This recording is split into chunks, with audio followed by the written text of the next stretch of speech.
जब कुछ ना कर पाओ तो सब्र करना। अपने मन का सारा बोझा कायनात के कंधों पे रख देना।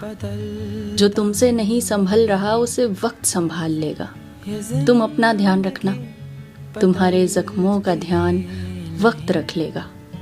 जब कुछ ना कर पाओ तो इंतज़ार करना। जो तुम्हारा है वो तुम तक पहुंचने का रास्ता ढूंढ रहा होगा। जो तुमसे खो गया तुम उसका केवल रास्ता होगे। शायद वो कहीं और जा रहा होगा।